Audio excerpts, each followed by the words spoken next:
কচ্ছপ গতিতে কাজ করছে। তার দায়িত্ব জ্ঞানহীন আচরণের কারণে বই লাগবো না বই লাগবার কথা আগে কুদিয়া তুই রাসই মনু নদীর খরস্রোতা মনু নদী জুগিডার এলাকায় পানি উন্নয়ন বোর্ডের ঠিকাদার দীর্ঘ 1 বছর 2 বছর হয়ে যাচ্ছে কচ্ছপ গতিতে কাজ করছে। তার দায়িত্ব জ্ঞানহীন আচরণের কারণে, তার দায়িত্ব জ্ঞানহীন কর্মকাণ্ডের কারণে আজকে জুগিডার বাস টার্মিনাল এলাকা, গড়ুয়া, শ্রীরামপুর, কুসারমহল, বাড়িকুনা, শাহবন্দর এই এলাকা ঝুঁকির মধ্যে অবস্থান করছে। সকালে বেশি আছিল, ওখানে একটু কমছে, বেশি না সামান্য।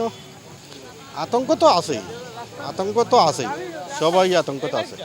না এটা বাঙ্গা ওই ডেঞ্জে খুঁজছিল, ডেন কোথায় গিয়া ওখানে। আমরা তো বেশে বা ঝুঁকির মাঝে আছি। আমরা কদিন ধরে ঘুম নাই, গাড়ি নাই, নদীর লাগি চিন্তাত যে অবস্থা হয়েছে।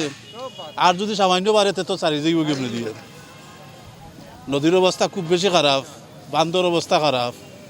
আমরা আজকে দুপুর থেকে এখানে বস্তা ফেলার কাজ শুরু করেছি। পানি উন্নয়ন বোর্ড, জেলা প্রশাসক সবার সব মিলিত প্রয়াসে আমরা এই কাজটি করে যাচ্ছি। আশা করি আল্লাহ রব্বুল আলামিন যদি আমাদের সহায় হন আর মনু নদীর পানি বৃদ্ধি না হয় আর যে গতিতে এখন কাজ করছি সেইভাবে কাজ করতে পারি, আশা করি রাত 12টার ভিতরে এখানকার জায়গায় এই জায়গাটিকে একটি নিরাপদ জায়গায় নিতে পারবো। আল্লাহ রব্বুল আলামিন যদি সহায়তা করেন, আল্লাহ রব্বুল আলামিন এই জায়গার জনগণকে রক্ষা করবেন। খারাপটা হইল গিয়ে আর ইয়া যে খাটা খুটা এই সেই, আর পানির তো বেশি।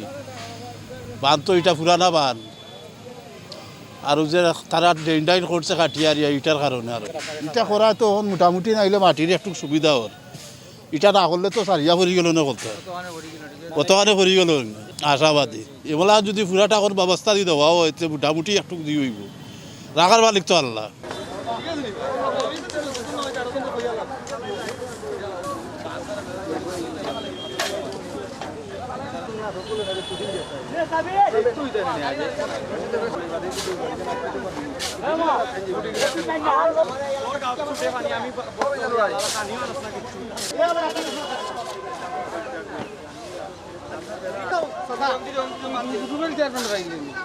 আরে পাম দিলে কতক্ষণে আইলে ভাই